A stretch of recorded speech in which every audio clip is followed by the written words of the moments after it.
আসসালামু আলাইকুম। গ্রাফিক ডিজাইনে আমাদের 14তম ক্লাস। আজকের ক্লাসে আমরা দেখব প্যাথফাইন্ডার কি এবং প্যাথফাইন্ডার তারপর হচ্ছে আরও লেয়ার আপ ডাউন করার যে শর্টকাট, এটা অবশ্যই ফটোশপে কাজ করে। তো আমরা এখানে দেখব এবং ফাইনালি হচ্ছে একটা ডিজাইন তৈরি করব। এই ডিজাইনটা তৈরি করার মাধ্যমে হচ্ছে আমরা আজকের ক্লাসটা কমপ্লিট করব। দেখেন একটা ডিজাইন দেখা যাচ্ছে, এই যে আমরা হুবহু এটা আমরা কীভাবে তৈরি করতে পারি। সো প্রথমে হচ্ছে আমরা দেখব প্যাথফাইন্ডার। আমরা আরও ইলাস্ট্রেটরটা ওপেন করে নিয়েছি। গত ক্লাসে আমি ইলাস্ট্রেটর সেট আপ কী করে করতে হয়, বেসিক থেকে অ্যাডভান্স কী করে করতে হয়, সবই হচ্ছে আপনাদেরকে আলোচনা করা হয়েছে। সো আমাদের এখন কাজ করার জন্য ইলাস্ট্রেটর ফুললি রেডি। এখন আমি প্যাথফাইন্ডারটা প্রথমে অন করবো, ঠিক আছে। এখানে দেখতে পাচ্ছি যে প্যাথফাইন্ডার চলে আসছে, এই যে এখানে ওপেন হয়ে আছে প্যাথফাইন্ডারটা। যদি হচ্ছে এরকম কোনো কিছু না থাকে, আমি আবারও মনে করি যে এখান থেকে থাকবে এসেনশিয়াল ক্লাসিক, তারপরে হচ্ছে আর এখানে আমাদের টুলস বারে গিয়ে হচ্ছে এখানে গিয়ে হচ্ছে আমাকে দিতে হবে অ্যাডভান্স। সো এরকম আছে। আমরা প্যাথফাইন্ডারটা আমাদের যখন প্রয়োজন হবে আমরা হচ্ছে এখান থেকে আমরা শর্টকাটে পাবো, বাট আমি প্রথমবার দেখাচ্ছি যদি শর্টকাট না থাকে উইন্ডোতে গিয়ে আমরা এখান থেকে এই প্যাথফাইন্ডার এটাকে আমরা অন করে দিব, তাহলে আমরা এটা এখানে পেয়ে যাচ্ছি, ঠিক আছে। এই প্যাথফাইন্ডারের কাজ কি? এই প্যাথফাইন্ডার নিয়ে আমাদের পুরো গ্রাফিক্সের জীবন পার হবে। প্রতিটা মুহূর্তে হচ্ছে আমার এই জিনিসটা লাগবে। যে কোনো ডিজাইন করতে গেলে এটা লাগবেই লাগবে, এটা বাদ দিয়ে আপনি চাইলেও করতে পারবেন না। সো এই প্যাথফাইন্ডারটা কিন্তু খুবই ইম্পর্ট্যান্ট একটা বিষয়। এই প্যাথফাইন্ডার এখানে প্রথমে আছে হচ্ছে ইউনাইট। আমি একটা শেপ টুল নিয়ে হচ্ছে এখান থেকে একটা বৃত্ত ড্র করি। দেখেন একটা বৃত্ত হচ্ছে ড্র করলাম, আমি ফিল কালার দিয়ে দিলাম হচ্ছে রেড। এখন এইটা হচ্ছে আমার একটা কপি হচ্ছে আমি এখান থেকে এখানে করি। এখন আমি চাচ্ছি এই দুটাকে হচ্ছে একটু মার্জ করতে, ঠিক আছে। তো মার্জ করার জন্য আমি এই দুটাকে সিলেক্ট করব। সিলেক্ট করার পর এখান থেকে দেখেন আছে মার্জ। আমি যদি মার্জ করে দিই তাহলে এখন দুইটা মিলে একটা লেয়ার হয়ে গেছে, তাই না? সো এই হচ্ছে প্যাথফাইন্ডারের একটা কাজ। এছাড়াও মার্কসের পাশে এখানে আরও রয়েছে হচ্ছে মাইনাস, তারপর হচ্ছে ডিভাইডার। এগুলো হচ্ছে আমি ধীরে ধীরে যখন ক্লাস করব তখন হচ্ছে দেখব। সো আজকে আমরা জাস্ট হচ্ছে প্যাথফাইন্ডার কীভাবে আনতে হয়, এখানে কাজ কি সে বিষয়ে জানলাম। প্রতিটা অপশন সম্পর্কে আমাদের আস্তে আস্তে জানা হবে। বা আমি এখন এখান থেকে লেয়ার আপ ডাউন করার যে শর্টকাটটা, এটা আসছে আমাদের জানতেই হবে। ইলাস্ট্রেটরে তা না হলে অনেক প্রবলেম হয়ে যায়, কারণ এখন আমরা ফটোশপে নিয়ে ইলাস্ট্রেটরে চলে আসছি, অনেক অ্যাডভান্স লেভেলের ডিজাইন করতে হবে। তো এখানে লেয়ার অনেক সময় দেখা যাচ্ছে যে 400, 500, কখনো কখনো 1000-এর উপরেও লেয়ার সংখ্যা চলে যাবে। তো তখন যদি সাপোজ আপনার চাচ্ছেন 100 নম্বর লেয়ার থেকে একটা লেয়ার হচ্ছে 1500 নম্বরে নিতে, তখন আপনি কিন্তু উপর দিয়ে টেনে ধরে নিতে গেলে আপনি তখন পারবেন না। এই জন্য আপনার যদি কিবোর্ড থেকে শর্টকাট জানা থাকে এক ক্লিকে চলে যেতে পারবেন। সো এই জন্য কিবোর্ড থেকে এই বিষয়টা জানার প্রয়োজন। সো আমি হচ্ছে এটা দেখানোর জন্য একটা ডেমো সৃষ্টি করি। এখানে কয়েকটা সার্কেল হচ্ছে জাস্ট আমি তৈরি করতেছি। আমি একটা সার্কেল হচ্ছে এখানে এভাবে করে রাখলাম, দেন এখান থেকে আরেকটা সার্কেল হচ্ছে আমি এটা বের করি। এটার কালার আমি অন্য একটা কালার দিয়ে দিলাম, গ্রিন দিয়ে দিই, এবং এটাকে আমি আরেকটা কালার হচ্ছে এখান থেকে নিয়ে আসি। এটার কালার দিয়ে দিলাম হচ্ছে আমি ইয়েলো। এখন দেখেন এখানে কিন্তু 1, 2, 3, 4 4টা লেয়ার আছে, এবং 4টা লেয়ারের মধ্যে সব থেকে উপরে আসছে এই ইয়েলো লেয়ারটা, এবং সব থেকে নিচে আসছে রেড। এখন আমি যদি চাই যে এটাকে একদম উপরে নিয়ে আসবো, তাই না, সেটা আমরা কিভাবে আনবো দেখেন। আমরা সেটা হচ্ছে দেখতে পারি। যদি আমরা চাই এক ক্লিকে আনতে, তাহলে হচ্ছে কন্ট্রোল প্লাস এই যে সেকেন্ড ব্র্যাকেটটা, থার্ড ব্র্যাকেটটা আছে, থার্ড ব্র্যাকেট যদি হচ্ছে আমি দিই তাহলে হচ্ছে এক ক্লিকে কাজ করবে। এক ক্লিকে এই ক্লোজিং দিলে হচ্ছে যে নিচে, আর ডাউন দিলে হচ্ছে যে উপরে। আর যদি সেম কাজটা যদি আমি চাই যে এক এক স্টেপ করে, মানে একটা একটা করে লেয়ার উপরে আপ ডাউন হবে, সেক্ষেত্রে আমরা ইউজ করবো কার্লি ব্রেস, মানে সেকেন্ড ব্র্যাকেট। তো আমরা এখন দেখি আমাদের এখানে রেডটা সিলেক্ট আছে। আমি এখন কন্ট্রোল হচ্ছে যে থার্ড ব্র্যাকেট যদি দিতে যাই তাহলে হচ্ছে আমাকে শিফট প্রেস করতে হবে, যেহেতু একই কিতে হচ্ছে সেকেন্ড ব্র্যাকেট এবং থার্ড ব্র্যাকেট রয়েছে, তাই না, তাহলে শিফট প্রেস করতে হবে। সো আমি হচ্ছে কন্ট্রোল শিফট প্রেস করে যদি হচ্ছে যে ক্লোজিং দিই তাহলে হচ্ছে মানে স্টার্টিং দিই তাহলে হচ্ছে একদম নিচে চলে যাচ্ছে। আর যদি কন্ট্রোল শিফট যদি হচ্ছে আমি ক্লোজিং দিই তাহলে একদম উপরে চলে আসতেছে। বিষয়টা আরেকটু ক্লিয়ার করে দেখার জন্য আমি হচ্ছে আপনাদেরকে আমি কিবোর্ডটা অন করে দেখাচ্ছি। এই কিবোর্ডের দিকে খেয়াল রাখবেন। এখানে এই যে কন্ট্রোল, আমি হচ্ছে এখন এই যে কন্ট্রোল প্রেস করে নিলাম এবং হচ্ছে শিফট প্রেস করলাম। এখন হচ্ছে দেখেন এই যে ব্র্যাকেটটা প্রেস করে দিলাম, এই যে এটা, ঠিক আছে, এটা প্রেস করলে নিচে চলে গেল, এটা প্রেস করলে উপরে চলে আসছে, দেখেন এই যে। আর যদি হচ্ছে আমি এখন শিফট ছেড়ে দিলাম, এখন হচ্ছে আমি এখান থেকে প্রেস করে দেখেন একটা একটা করে উপরে যাচ্ছে, আর এটা দিলে একটা একটা করে নিচে যাচ্ছে। খুব সুন্দর একটা নিয়ম না? তাহলে রাইট। আর যদি আমি শিফট প্রেস করি তাহলে হচ্ছে এক ক্লিকে নিচে, এক ক্লিকে উপরে, এক ক্লিকে নিচে, এক ক্লিকে উপরে। আর শিফট ছেড়ে দিয়ে করলে হচ্ছে একটা একটা করে নিচে যাবে আর একটা একটা করে উপরে আসবে।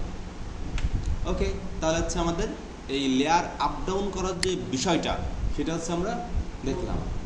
এখন আমরা হচ্ছে এই ডিজাইনটা আজকে ক্লাসে আমরা তৈরি করা শিখব। খুবই সিম্পল একটা ডিজাইন, বাট এখন আপনাদের কাছে বলেন তো, আমি আপনাদের কাছ থেকে জানতে চাচ্ছি এটা কিভাবে হয়েছে। আপনাদের কি কোনো আইডিয়া করতে পারতেছেন, বা আপনারা কি নিজেরা একটা তৈরি করতে পারবেন?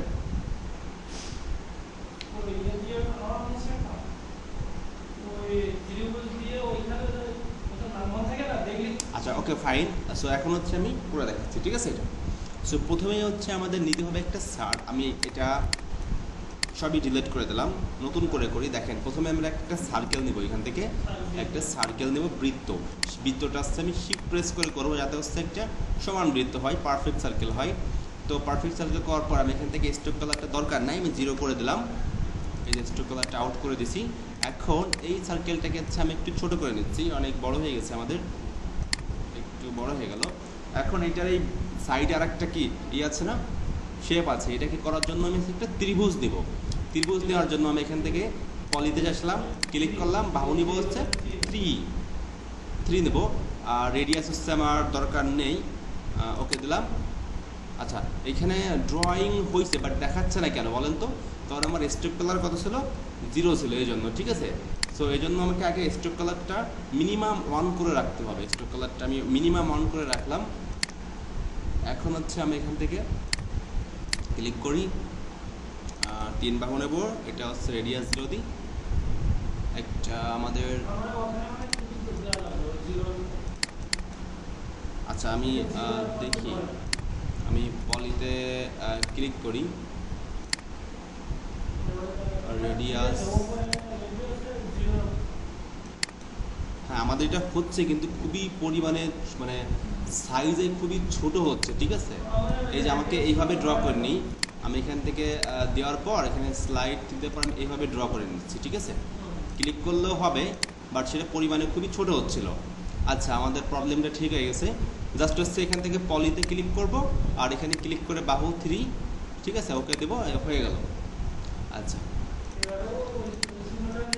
হ্যাঁ এখন হচ্ছে আমাদের এখানে একটা 0 দিয়ে দিই, এটাও আমি 0 দিয়ে দিলাম।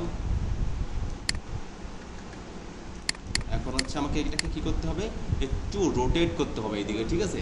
রোটেট করার জন্য দেখেন আমাদের যে টুলস বার রয়েছে, টুলস বার থেকে আমরা রোটেট একটা টুলস রয়েছে, দেখছেন এই যে রোটেট টুল। আমি রোটেট টুলে ক্লিক করব, ডাবল ক্লিক করব, ডাবল ক্লিক করার পর রোটেট করতে হবে আমার এটা 90 ডিগ্রি অ্যাঙ্গেলে, ঠিক আছে? যেদিকে দেখেন আমি 90 ডিগ্রি অ্যাঙ্গেলে 90 একবার লিখে দিলে এই যে 90 ডিগ্রি হয়ে গেল। বাট এটা তো আমার এই বাহুটা থাকবে হচ্ছে এই দিকে, তাই না? তাহলে 90 হচ্ছে 180 দিলে হচ্ছে হয়তো বা আমার যেমন চাচ্ছি, এই যে না 180 না, আচ্ছা আমি দেখি এটা 270 দিলে ঠিক আছে, তাই না? হ্যাঁ 270 দিলে ঠিক আছে। আমি ওকে দিলাম, ওকে দেওয়ার পর এটাকে আমি এখন এখান থেকে এই যে এটার সাথে আমি হচ্ছে এখন পারফেক্টভাবে মিক্স করে নিলাম। এখন এই বিষয়টা হচ্ছে যে আমার মিক্স হয়েছে, বাট এই 2টা লেয়ার না, এখন এই 2টা লেয়ারকে বানাইতে হবে একটা লেয়ার বানাইতে হলে আমি যদি একটু দেখলাম এখান থেকে আমাদের কি করতে হবে, মার্জ করে দিতে হবে। প্যাথ ফাইন্ডার দিয়ে আমি যখনই কোন 2টা লেয়ার সিলেক্ট করব, যে 2টা লেয়ারকে আমি মার্জ করতে যাচ্ছি, আমি এই 2টা লেয়ারই সিলেক্ট করলাম, দেখেন এভাবে সিলেকশন টুল দিয়ে এখন এখান থেকে মার্জ করে দিলাম। এই যে এখন একটা লেয়ার হয়ে গেছে, মার্জ হয়ে গেছে না? আচ্ছা, এখন দেখেন এখানে কিন্তু এই বিষয়টা সুন্দর করে কিন্তু কাট হয়নি, এখানে একটা হ্যাঁ একটু হচ্ছে যে এলোমেলো দেখা যাচ্ছে। এই বিষয়টা ঠিক করার জন্য হচ্ছে আমি ডিলেট অ্যাঙ্কর পয়েন্ট টুলে চলে আসবো। এখান থেকে আমি চলে আসবো ডিলেট অ্যাঙ্কর পয়েন্ট টুলে। এখান থেকে এই পয়েন্টটা আমি ডিলেট করে দেবো। তাহলে এই পয়েন্টটা চলে গেল না? এই ডিলেট করে দিলাম, এই পয়েন্টটা চলে গেছে না? Okay fine. এখন আমাকে কি করতে হবে? আমাকে এখন হচ্ছে দেখেন আমি যে ডিজাইনটা করতে যাচ্ছি প্রতিটা ডিজাইনের মাঝখান দিয়ে কিন্তু একটা শিরের মতো দাগ আছে। মনে হচ্ছে যে এটা দুইটা, তাই না? একটা মনে হচ্ছে না। এখন এইটা করতে হলে আমাকে এটা 50% বানাইতে হবে, মানে অর্ধেক বানাইতে হবে, ঠিক আছে?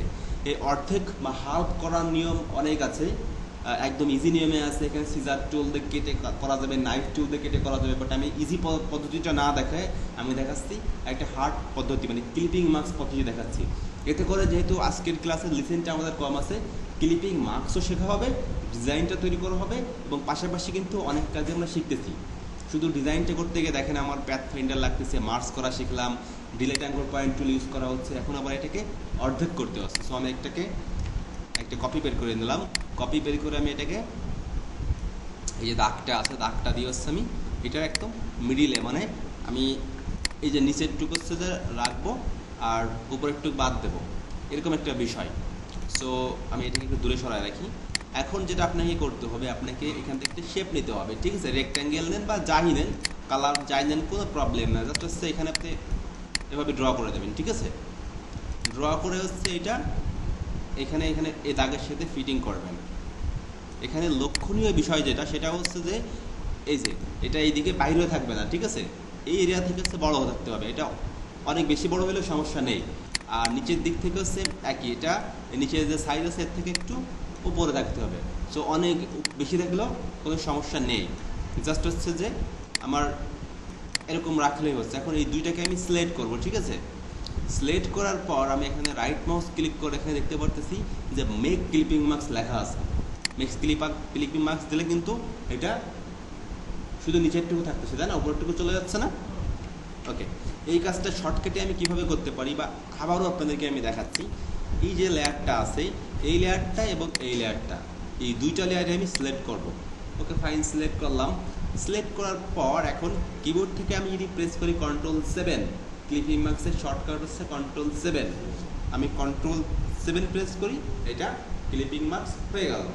এখন ক্লিপিং মার্কস হওয়ার পরেও দেখেন আমার এরিয়া হচ্ছে শুধুমাত্র এতটুকু, বাট এর বাইরে কিন্তু পয়েন্টগুলো রয়েছে।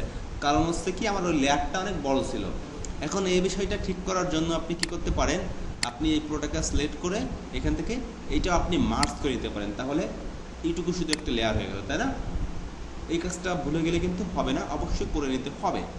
এখন আমি হচ্ছে এটার এখানে ফিট করব। ফিট করার পূর্বে এটার কালার আমি দিয়ে দিচ্ছি হচ্ছে, যেহেতু এখানে দেখা যাচ্ছে হালকা একটা কালার আছে, তাই না? এটার উপরে হালকা আছে, তো আমি এখানে তাহলে অপাসিটিটা একটু কমাই দেবো। আমি ব্ল্যাক কালার দিই, এখানে এই যে ব্ল্যাক কালার দিই। আপাতত হচ্ছে আমি এখানে ফিট করে দেখাচ্ছি যে এটা কিন্তু এখন সুন্দরভাবে ফিট হয়ে যায়, কারণ এটারই তো 50% নিলাম, তাই না? সো এখন এটাকে আমি কি করব, এটাকে এখান থেকে অপাসিটি অপশান থেকে আমি কি করে দেবো, অপাসিটিটা কমাই দেবো, ঠিক আছে? আমি এখান থেকে নিলাম এটা আর কি 21% নিলাম। আচ্ছা, এটা হচ্ছে তো আমাদের একটা হয়ে গেল, তাই না? এখন খুবই ইম্পর্ট্যান্ট একটা কথা, সেটা হচ্ছে যে আমরা যারা বিগিনিং প্রথমে কাজ করি সবাই এই ভুলটা করে থাকি, যে এখন থেকে আপনারা যখনই এটাকে মুভ করবেন, যখনই কপি করবেন, এই চারটা পাতার মতো আছে না, যখনই কপি করবেন, যখনই মুভ করবেন, সিলেকশনটা করতে হবে ঠিক এইভাবে। মানে এখানে তোমার দুইটা লেয়ার, এই দুইটা লেয়ার এভাবে সিলেক্ট করতে হবে। যদি শুধুমাত্র এটাকে করেন, দেখেন এটা কিন্তু বাদ পড়ে যাচ্ছে, তাই না? এটা কিন্তু বাদ পড়ে যাচ্ছে, বা যাই করেন না কেন এই দুইটাকে একসাথে নিয়ে করতে হবে, ঠিক আছে? সো এটা কিন্তু যেন ভুল না হয়। আচ্ছা, আমি এটাকে আবার এখানে ফিটিং করে দিচ্ছি, ফিটিং করে দিলাম। এখন হচ্ছে আমি কপি করব, ঠিক আছে? কপি করার জন্য আমি কপি করে যদি সেই কাজটা করতে যাই তাহলে হচ্ছে একটু হার্ড হয়ে যাবে, যে কপি করব আবার সেম জিনিসটা হবে, আবার রোটেট করব। এখন আমি চাচ্ছি কপি এবং রোটেট দুটো এক ক্লিকের হয়ে যাবে, তাও আবার একদম আমার যেমন চাচ্ছি সেরকম অ্যাঙ্গেলে।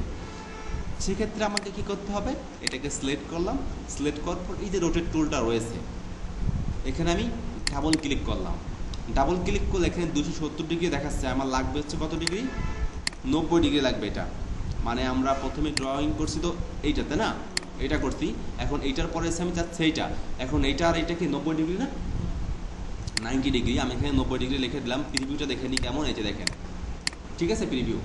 এখন এখান থেকে যদি আপনি ওকে দেন তাহলে কি আমাদের যে লেয়ারটা আছে সেটা এরকম হয়ে যাবে। বাট আমি তো চাচ্ছি যে না, আগেরটাও থাকবে, নতুন আর একটা এরকম বের হবে, সেক্ষেত্রে যদি হবে কপি।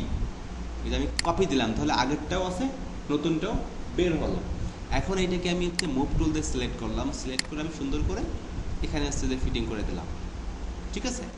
এখন আমার এই কালারটা চেঞ্জ করতে হবে না, আমি হচ্ছে সাপোজ সেম এটার মতো করবো। প্রথমটাতে কী ছিল, প্রথমটাতে ছিল হচ্ছে ডিপ ব্লু। আমি এখানে কালার চেঞ্জ করতে গেলে কিন্তু এভাবে কালার চেঞ্জ না করে আমি ডাবল ক্লিক করে কালার চেঞ্জ করব, তাহলে আমার সংশয়টা থাকবে না। এই যে কালার চেঞ্জ করে দিলাম, এই যে এটা হয়ে গেল। তারপর হচ্ছে আমার এটাকে কী কালার আছে, এখানে আছে গ্রিন। ওকে, আমি এখানে ডাবল ক্লিক করে এখানে আমি দিয়ে দিলাম গ্রিন, এই যে, ঠিক আছে। আমি একটু জুম আউট করি, এটা আমার হলো, এখানে রেখে দিই, এটা আমার হলো। এখন হচ্ছে আমাকে কী করতে হবে, এইখানে সেম আরেকটা বের করতে হবে। কালার কিন্তু আমি ওইটার মধ্যে সেম কিন্তু দিইনি, এখানে দেখতে পাচ্ছেন যে এখানে একটু লাইট কালার আছে। আচ্ছা, মানে এটা আছে মেবি,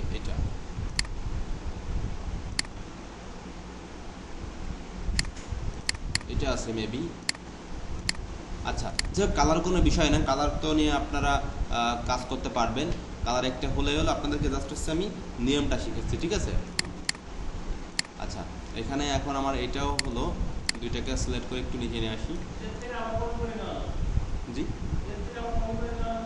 কি, হ্যাঁ এখন তাই তো করবো। এখন আমি আবার এটাকে সিলেক্ট করলাম, সিলেক্ট করার পর এখন এখান থেকে আমি রোটেট টুলে ক্লিক করবো। রোটেটে ক্লিক করলাম, ক্লিক করলে অটোমেটিক একটু আগে যদি 90 ডিগ্রি ইউজ করছি, এখানে রিসেন্টে 90 ডিগ্রি দেখাচ্ছে। এখন আমরা কী দেবো, কপি, তাহলে আগেরটাও থাকবে, এটা বের হলো। এটাকে আবার হচ্ছে সিলেকশন, ডিরেক্ট সিলেকশন টুল দিয়ে আমি এখানে এটার সাথে ফিটিং করে দিই, এবং এটার কালার হচ্ছে আমি ডাবল ক্লিক করি, এখান থেকে কালার আমি চেঞ্জ করে দিই। আমি একটা কালার দিয়ে দিই, কালার চেঞ্জ করে দিলাম, ঠিক আছে। সেম এটাকে আবার সিলেক্ট করবো, সিলেক্ট করার পর এখান থেকে হচ্ছে ডাবল ক্লিক করবো রোটেট টুলের উপরে, দেন হচ্ছে কপি, যদি কপি দিলাম এটা বের হয়ে গেল। এখন আমরা আবারও এটা নিয়ে হচ্ছে এখানে স্থাপন করলাম। এখন এটাকে কী করতে হবে, ডাবল ক্লিক করে কালারটাকে আমার চেঞ্জ করে নিতে হবে। আমি এখানে কি কালার দিই, এটা দিলাম, এই যে, তাহলে আমার কিন্তু এই চারটা যে পাতা ছিল, ওই চারটা পাতায় কিন্তু আমার এখানে তৈরি হয়ে গেছে, তাই না। এখন এই মাঝখানের একটি দেখছে, এখন একটা বৃত্ত দিয়ে আমাকে, হ্যাঁ এখানে আমি শেপ টুল থেকে একটা ক্লিপস নিয়ে আমি সুন্দর করে এখানে ড্র করলাম। ড্রয়িং করার পর এটাকে আমি এখানে স্থাপন করি। স্থাপন করার পর আমরা এখান থেকে হচ্ছে এটা কালার দিয়ে দেবো হোয়াইট, ঠিক আছে। এখন এই বৃত্তটা একদম অ্যাকুরেট সেন্টার হয়েছে কিনা এটা দেখার জন্য দেখেন, আমি যখন মাউস দিচ্ছি এখানে একটা এক্সের মতো পয়েন্ট আসছে না একদম সেন্টারে, আমি এই সেন্টারটা কিন্তু একদম অ্যাকুরেটভাবে নিতে পারি যে এটার সেন্টার। এই কন্ট্রোল ওয়াই দিলে হচ্ছে আউটলাইন মোডে চলে আসে, ঠিক আছে। দেখেন এই যে আউটলাইন মোডে চলে আসছে। সো এই কন্ট্রোল ওয়াই থেকে আউটলাইন মোডে গিয়ে হচ্ছে আপনি এই সেন্টারটা হচ্ছে যে আপনি ই করতে পারেন। দেখেন এই যে এইটার সেন্টার হচ্ছে এইখানে আছে। সো আপনি চাইলে আপনার এটার সেন্টারও এটার সাথে যদি মিলিয়ে দেন, সেক্ষেত্রে দুইটা একদম সেন্টারে চলে আসবে, ঠিক আছে। সো আমি এই দুইটাই সেন্টারে মিলাবো, এই যে দুইটা সেন্টারে মিলিয়ে দিলাম, এই যে দুইটা সেন্টারে মিলে গেছে। সো আচ্ছা, এটা কি, এটা একটু হচ্ছে সরে গেছে এদিকে, একদম করে নিই, এ হচ্ছে বিষয়, ঠিক আছে। তাহলে আমাদের এই ছিল আজকের ক্লাসের হচ্ছে যে টপিক, আমরা এটা পুরোপুরিভাবে করতে সক্ষম হলাম। আমাদের আজকের ক্লাসের লেসন ছিল এই। এখন এই বিষয়টা হচ্ছে আপনাদেরকে প্র্যাকটিক্যাল ক্লাসে আমি করাবো। প্র্যাকটিক্যাল ক্লাসে আপনারা সেম এটার মতো তৈরি করবেন। তৈরি করতে গিয়ে যদি হচ্ছে যে কোনো প্রবলেম হয়, সেটা আপনাদেরকে আমি হাতে কলমে হেল্প করব, ঠিক আছে। তাহলে আমরা প্রজেক্টের ক্লাস আমরা এখানে শেষ করি। ওকে, আল্লাহ হাফেজ।